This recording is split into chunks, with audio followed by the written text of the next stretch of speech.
Welcome to the Pillar Podcast, where we put racial equity front and center. Join us as we explore equity. We'll take a look at overcoming opportunity gaps and strategies that ensure equitable learning experiences for all students in JCPS. Hello, my name is Dr. Vanessa McPhail, and I am the Community Affairs Specialist in Diversity, Equity, and Poverty. And one of my roles and responsibilities is I am the administrator for the CARDS program, and that is an acronym. CARDS stands for Competency, Awareness, and Responsiveness to Diverse Students. And I have the pleasure of working with Dr. Shelley Thomas, who is with U of L, and I will turn it over to her so she can introduce herself. All right. Thank you, Dr. McPhail. I am Dr. Shelley Thomas. I am an associate professor in elementary, middle, and secondary teacher education. I'm also the co-PI of the Consortium for Transdisciplinary Social Justice Research, and that has something to do with the CARDS program. But I am a former JCPS teacher. I taught high school social studies at Iroquois High School. And as a high school teacher at Iroquois, I found myself working with students who looked and had experiences that were nothing like mine. And so from the time I began my teaching career, I was confronted with this lack of knowledge, this lack of awareness that was missing, and that really hindered my teaching, particularly with my students there at Iroquois. Great, thank you. That gives everyone some insight as to your passion and your why. If you don't mind, because I will say that when I took over the CARDS program, it had already started. Yes. So maybe if you could give a little brief history of how it started, because I know that we have been doing the CARDS program with Diversity, Equity, and Poverty and U of L since 2013. So maybe if you could give a little snippet of the history behind the CARDS program. Sure. So there are many teachers in JCPS and other districts who have backgrounds similar to mine, which are very different, not just very different from the students we teach, but also we don't have the background knowledge and the historical context to understand the conditions in which we're teaching. And so knowing this as a teacher educator now and working with JCPS in different capacities once I became a teacher educator here at the University of Louisville, I was approached by Dr. John Marshall to consider working with a program that would provide teachers working in JCPS schools that were defined, and I forget what the definition was at the time. We're now using AIS, right? Accelerated Improvement Schools. But at the time, they were designated as what are pseudonyms for low performing, underperforming, under-resourced schools. And so knowing that we had a strong MED teacher leader program here, and also working with Dr. David Owen in Arts and Sciences, and before him, Dr. Blaine Hudson, who's passed away from Arts and Sciences, thinking about how combining the strong teacher leadership program in the MED, as well as the content from our Arts and Sciences folks who study things like systems of oppression and inequity within Pan-African studies, within women and gender studies, within history, within anthropology, within sociology. So how might a program that combine these two knowledge sources from the College of Ed and Arts and Sciences benefit teachers who are working in JCPS classrooms? And so before I came on board, actually, Dr. David Owen and Dr. Blaine Hudson conceptualized a diversity literacy certificate in Arts and Sciences and went through the whole process of getting the, I'll just call it the bureaucracy of getting a graduate certificate through the state of Kentucky. By the time I came on board, that was done. And we were ready to combine these two resources and put together a program for teachers who were working in JCPS classrooms. And so that's at the point where Dr. Marshall approached me to see if I would be interested in advising these students and thinking through the process of recruiting them, advising them through the program, and then watching them once they returned after their program. Well, they never left the classroom, but going back into their schools and kind of improving their practice as a result of everything they had experienced in the program from both the College of Ed side and the Arts and Sciences side. So that's kind of how it started. So that it was in August 2013. I remember that very well. And we had a nice kickoff. We were featured on the news and everything, and had a group of teachers who are very enthusiastic and ready to just see, you know, what the program was about. They were willing to take a risk and try something new. And so that group of teachers, there ended up being 7 of them. That group of teachers were our first CARDS cohort. So that's kind of where we started. So it's been almost 10 years. It has. And so like you said, so it started in 2013. And at the time, I was not a part of the process. And Selena Fishback, who was in DEP, you were working with her when you all first started. And then I think it was maybe probably 2017 when I started with the CARDS program. And we have grown. And I think right now I'll kind of get into a little bit of what exactly it is in terms of the details of how the program is set up and what it offers. So when people hear the CARDS program, immediately they know it's a partnership with the University of Louisville, but it's offered to all certified employees who are currently in teaching of record positions at our AIS schools. And AIS stands for Accelerated Improvement Schools. This CARDS program provides teachers with tuition assistance to receive a master's degree in teacher leadership at U of L, along with that certificate in diversity literacy that you spoke of. And I do want to clarify that when I say tuition assistance, it is a 30-hour master's degree program. Diversity, Equity, and Poverty pays for 15 credit hours that are from the College of Education, and then the student has to pay for the other 15 credit hours, which come from the College of Arts and Sciences. And so basically, the cost of the program is half of what it would normally cost because DEP pays for 15 credit hours. So that's a real bonus and incentive to recruit people to be a part of the CARDS program. And it is 2 years. People who participate in the CARDS program join in the fall because that's when we start our cohorts. And they do fall, spring, summer. And then they go through that 1 year and they also repeat that the second year. So the program is 2 years. And we do recruit teachers I would say we start around spring break because it's a lengthy process. So we start trying to recruit. I've been invited to faculty meetings. We work with Dr. Marco Munez, who helps reach out to those who might be interested. I work with the assistant soups and different people to spread the word in terms of here's an opportunity for you to participate in. So we start that in like spring break. And then I would say after that, the applications are always due in June, usually the last Friday of the month. And that gives us an opportunity to answer any questions that people might have about the CARDS program. And I'll talk a little bit later about what that application process looks like. But now I think it would be a good idea to talk about some of the benefits that the teachers actually receive from being in the CARDS program. So one of the things that is a goal of the CARDS program is we are looking to get quality teachers who will stay in our what we call high poverty, high need schools, okay? And we're wanting to equip those teachers with tools to better teach students in high poverty and high minority schools. It's a retaining technique that helps us to retain those teachers in those schools, allows us to intentionally train the teachers.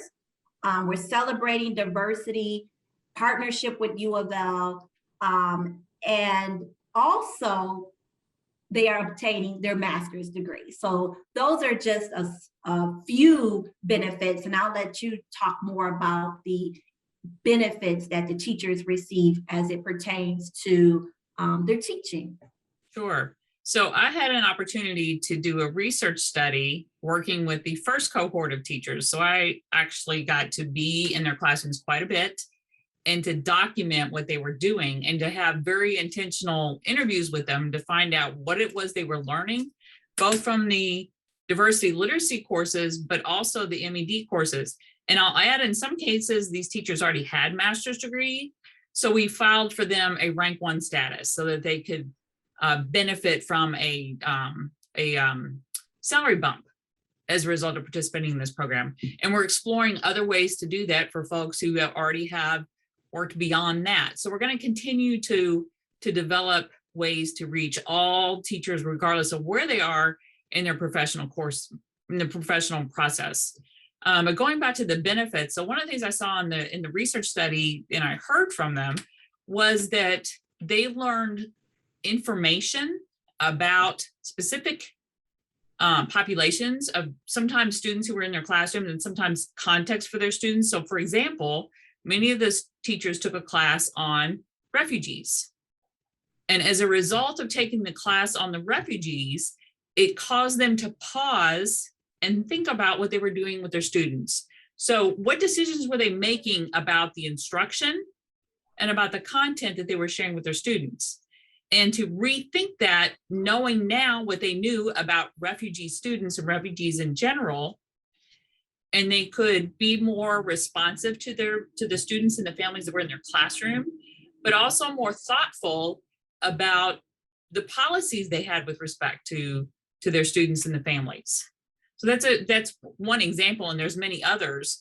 Some of the students would pick particular classes because they covered a specific content. So for example, many of them were similar to me in that they didn't have a strong background in African-American history. And so they would take Pan-African Studies classes to ramp up their content knowledge. And as a result, they were better able to teach a more inclusive world history and US history course because they now had the resources, the content, and the knowledge and the confidence to include that information as they worked with their elementary students, middle school students, and high school students. So those were some really big changes that I saw. The teachers who are attracted to this program are reflective in the first place, or they wouldn't identify themselves to participate. But the CARDS program kind of added a layer of nuance to that reflection to where they could think more specifically about supporting students who were struggling in ways that included their culture. So culture is seen as an asset and a springboard for instruction. So it just added to their repertoires, added to their competence, and added to their capacity to support students in their classrooms. And those are all necessary tools that make a huge impact on not just our Black and Brown students, but all students. As you were talking, it made me think about some of the things that I like to reiterate when I'm looking to recruit teachers. So I let people know that CARDS will push teachers to improve through cycles of culturally responsive teaching. And talked about that reflection piece and the feedback that they receive.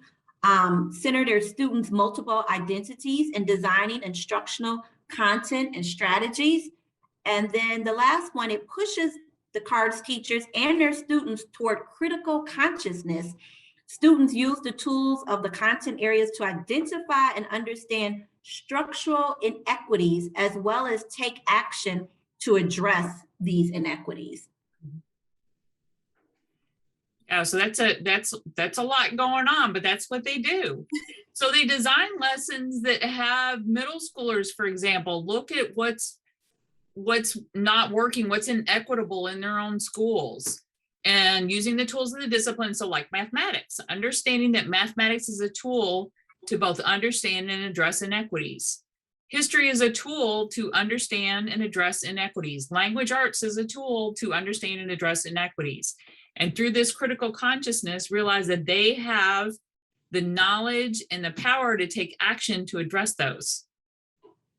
That's powerful. So, yeah. The teachers created some amazing lessons that I got to be part of for the young folks who were in their classrooms.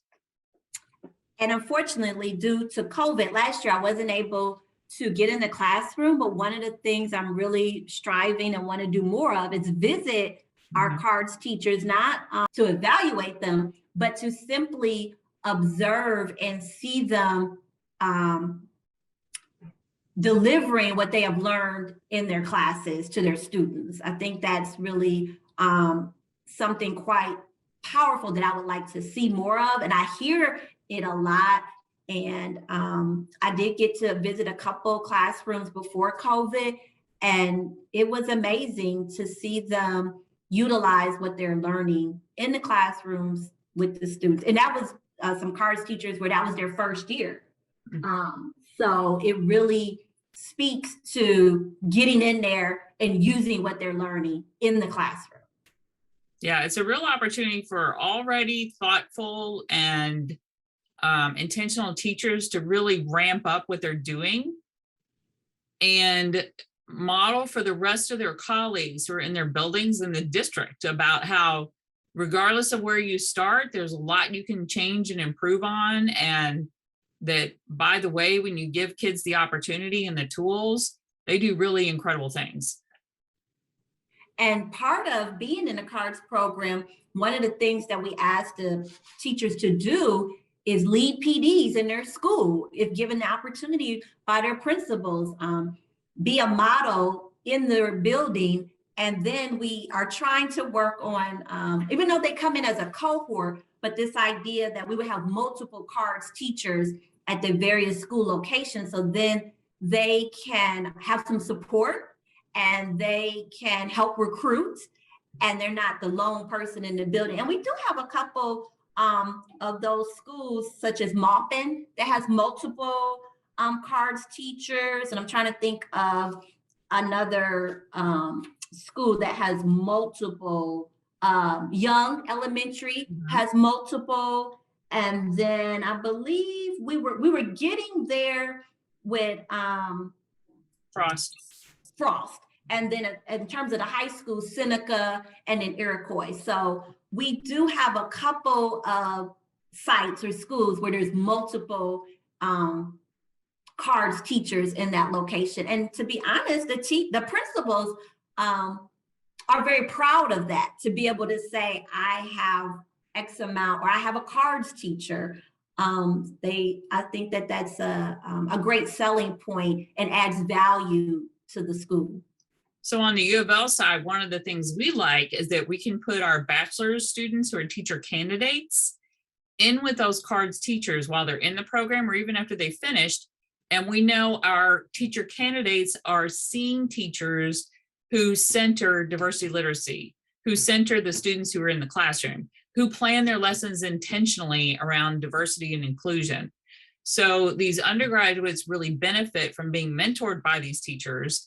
And they know that it's real, that yes, you not only can, but you should teach in a way that's inclusive for all students, that's responsive to their needs.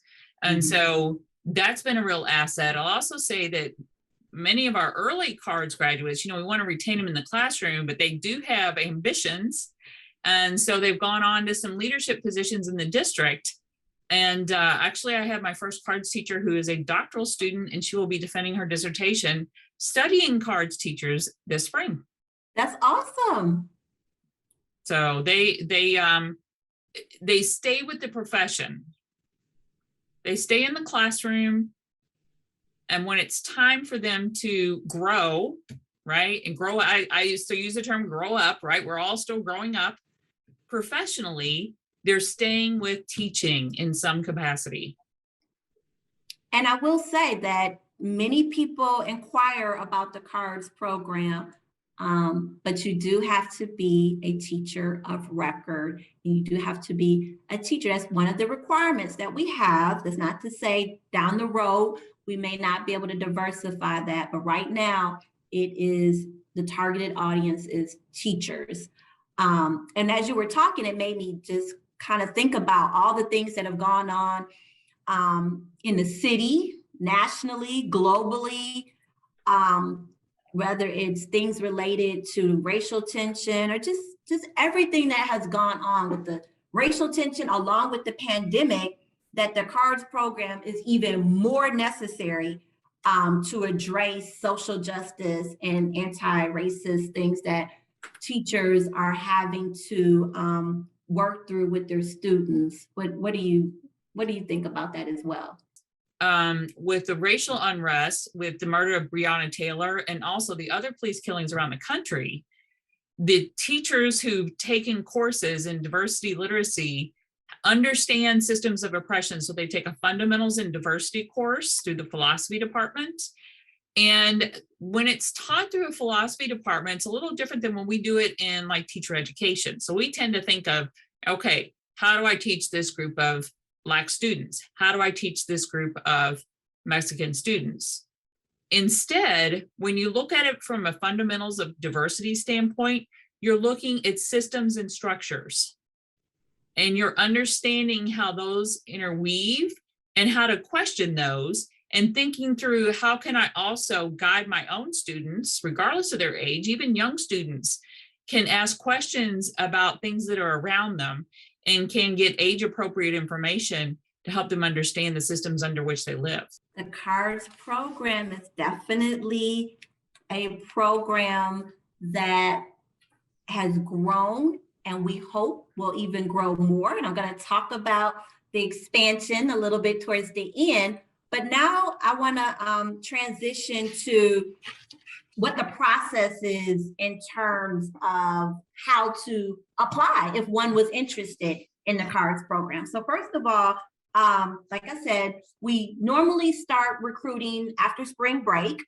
Applications are due in June, and we conduct interviews in July. Normally they're face-to-face. Due to the circumstances, they've been virtual. And those are some pretty in-depth interviews. This is a huge commitment, and we want to vet those potential CARDS teachers and do our due diligence. So we conduct those interviews in July. We have orientation in August. We want to orient them prior to the start of classes at U of L, and we try to catch them before school starts for JCPS.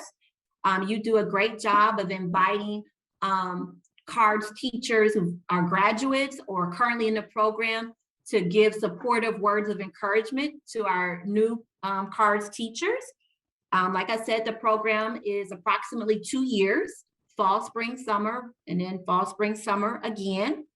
And I will say that there are some things that the CARDS teachers have to commit to. Mm-hmm. So one of the things that they have to commit to is that when they are coming from the AIS school, they have to agree to continue to be at the AIS school for 3 years.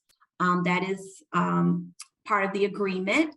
And then we want them to put forth their best effort to use culturally responsive lesson plans, participate in ongoing PDs, and attempt to implement policy change in their own schools. You know, these are some expectations that we have. And of course, we then want them to become ambassadors and help recruit more CARDS teachers into the program. And I do have to say, if a CARD teacher leaves the program or fails to complete courses, that there are consequences in terms of the repayment of that tuition that DEP has paid on their behalf. So it is a true commitment.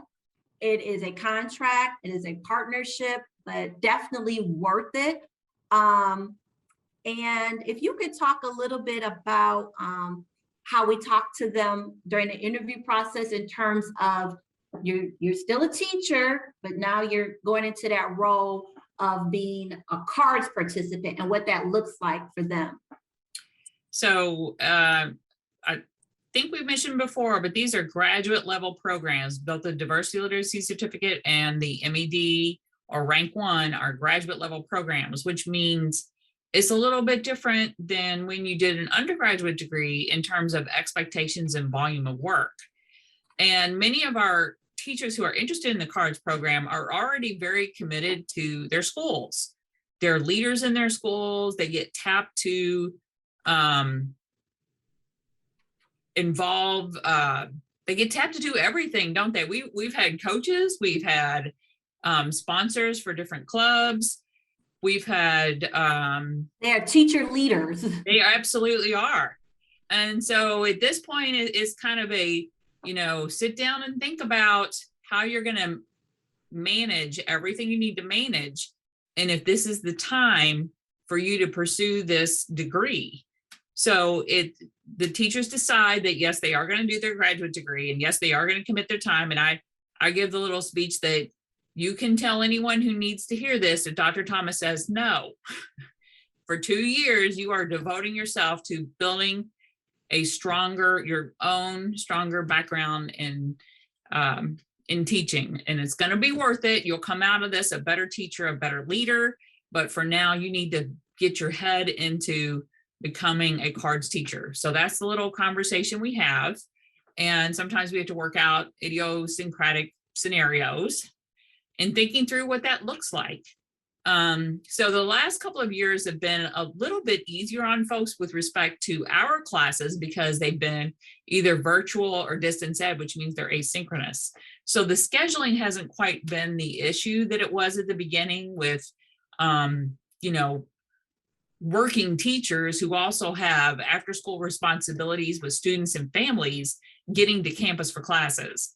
And I think that's going to help us plan ahead in terms of accommodating teachers where we will have a mix of face-to-face, because the one thing I did miss, even though it was more flexible for them, I did miss them getting to see one another in person and make those connections across schools and across the district that really, I think, solidify that commitment so they don't feel alone. Even though we have schools where there's pockets of cards teachers, to realize, you know what, there's a teacher at a school who is on the other side of town from me, but they're still doing the same work I'm doing. And it's a really synergistic energy when they talk to one another about what they're doing and why. So that's kind of the way the orientation goes. It's a lot of information, U of L specific information, but also JCPS specific information. For many folks, it's their first time going back to school in a while. And that's a transition. That's a whole nother, if you've been on the teacher side of the desk, to go back to the student side of the desk is a big different way of thinking about things and thinking about yourself. So there's some changes that all the cards teachers have to go through, but I've been very impressed with how they maintain their professionalism. They're members of families, they have children, they are children. And those are important parts of who they are as human beings. And so they have to recognize that as well, that, as you figure out what your fall plan is going to look like for the fall semester, you are figuring out what it means to maintain those critical family relationships while also your professional responsibilities as a teacher, and now your responsibilities as a student. So that orientation is a lot about that. So it's a lot of sitting and listening at that point. And then the questions come later, and many of them are just specific to circumstances. But it's important for teachers who are thinking about being cards teachers to understand that that's an expectation that you're going to have to make some decisions. Maybe this isn't the year to be the head basketball coach. That might need to come after you're a cards teacher, and then you can approach basketball coaching with an equity lens. You're right on. And it is about being real and honest with them at the orientation and just making sure that they understand the commitment, because it is a commitment, but a worthwhile commitment. I mean, JCPS needs highly qualified teachers who are fluid in applying, recognizing, and supporting learning and the cultural differences. And this can be done through participating in the CARDS program. And when they apply to the CARDS program, they first have to apply to JCPS. We have a DEP application. And I like how I've worked with you all we try not to make it duplicitous that they have to do double the work, but JCPS has a process and U of L has a process. So the first step is applying to DEP's application for the CARDS program. And in that application, it tells them exactly what they need. There's always a writing prompt. There's 3 references, and then they have to submit 3 letters of recommendation. Those are not forms. Those are letters that individuals write on their behalf to speak to why they would be a good candidate in the program. They have to have a demonstration of their learning, and all of this, and they answer 2 writing prompts. So all of this is in the application. And then after they do that, and after we have gone through the applications and we select the candidates for the interviews, we talk more specifically into the next step in terms of what you need to do for applying to U of L, the College of Education and College of Arts and Science. And you walk them through that step by step, because those are 2 separate colleges and those are 2 separate applications. But we work with them on all of that process. And then I'll let you speak a little bit about that, just a little bit.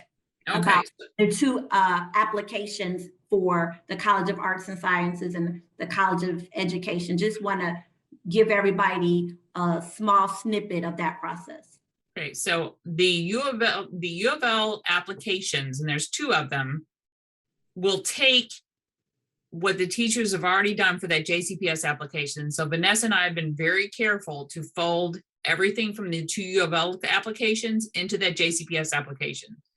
So you can use what you submit for the JCPS application once you've been accepted for your U of L applications. So that's less work for you, but you have to realize still that you're applying to 2 different colleges. They are College of Arts and Sciences and the College of Education and Human Development. So we describe it as 2 big bureaucracies, JCPS and the University of Louisville, big bureaucracies. And what do you think of when you think about bureaucracies? You think about like lots of time passing and lots of headaches and lots of paperwork. But if you follow the instructions and you've gotten everything ready in the first place for the JCPS application, then the other 2 applications are just basically your copy pasting, and then you're waiting, because someone here at the university has to review those applications. So I do the MED application. So that's pretty straightforward. I know what to look for, and I can directly ask Vanessa if something's missing. The Arts and Sciences application, my good friends in A&S, they are not teachers. They are professors. They actually are teachers, but they don't understand the world of K-12 teaching the way we do, right? So they're a little less understanding in terms of the dynamics of being a teacher and how it might be difficult to get your principal to do a reference, for example. So I coach through the Arts and Sciences folks who review those applications, and I kind of act as a go-between to help them translate some of the teacher speak or the kind of the boondoggles that happen when the cards applicants are trying to get their applications through Arts and Sciences. I can problem shoot on the College of Ed side. I have to do some working with the folks in Arts and Sciences, but they've been wonderful partners. They very much believe in the program. I hear from the professors all the time how they appreciate having the cards teachers in their classes, and they bring a perspective and a voice that's needed among the other graduate students who are in those Arts and Sciences classes. That's powerful. And as you were talking, again, I want people to understand, this is a true partnership and we work very closely together. But although it may seem like a lot in the application process, anyone who's interested, all they have to do is reach out to me via email, and I always respond to their questions. And if I can't answer it, I always defer to you to answer it from the U of L side. So right now, after watching this, if you're interested in becoming a cards teacher, you can shoot me an email. I'll direct you to our website. And I want to wrap up by saying that the information on the DEP website is everything as it pertained to the cards program last year. And as soon as we update that application, I'll post it. It usually typically happens around spring break. And I want to let people know they can go to the DEP website. U of L helps to promote the CARDS program on their website, social media, Twitter, Facebook, Instagram. So you'll find the flyer just about everywhere on social media. And then lastly, we use testimonials that Abdul Sharif was a big part of. So I'm truly appreciative of him going out to some CARDS teachers and interviewing them and letting the teachers speak about what this experience has meant to them. And they're like I don't even know if they're 2 minutes, but they're little snippets, they're testimonials. And we use them for recruiting purposes. And I encourage you to check them out on our website. And then I want to give a shout out to Charles Pythis, who wrote an editorial for the Courier Journal, Why Equitable Outcomes for JCPS Students Require Relationships and Accountability. And it was about his experience being a CARDS teacher. And the last thing that I want to end on is that we did apply for a stimulus grant to expand the CARDS program. So next fall, for the first time, we will open up the program to non-AIS schools. So typically we take 10 teachers, 10 from the AIS school. And next fall, we are in the midst of planning on taking 10 from a non-AIS school. So that would be a total of 20 CARDS teachers, and that is huge. We have had lots of interest, and because of some opportunities that have presented themselves, we'll be able to expand it. So I'm looking forward to expanding it, and those who are currently in it graduating, and we just keep graduating and recruiting more, and we want to grow the program. Wouldn't it be amazing to have a CARDS teacher in every school? And so again, applications are due June the 3rd, and that is of 2022. Look for more information on social media and the JCPS DEP website. And I want to end with Dr. Thomas, if you can give a 30-second elevator plug on if someone said, why should I join the CARDS program? Okay. You should join the CARDS program because you will learn more about yourself as a teacher, yourself as a human being, and how to best support the diverse students who are in your classroom, how to support their identities, recognize them, teach about them, and teach from them so that all students in your classroom can learn and they see themselves as lifelong learners and as participants in our system. Yes, and this is very much so in alignment to our pillar, our racial equity pillar, and our racial equity policy in terms of trying to improve the outcomes for our Black and Brown students. So the alignment is important, it's intentional, and again, this is all necessary to work towards the goals that we are striving in our racial equity policy. So I will say thank you, Dr. Thomas, for taking the time out to discuss the CARDS program with me. And I look forward to many more years and many more CARDS teachers. Thank you, Dr. McPhail. Same for you from me.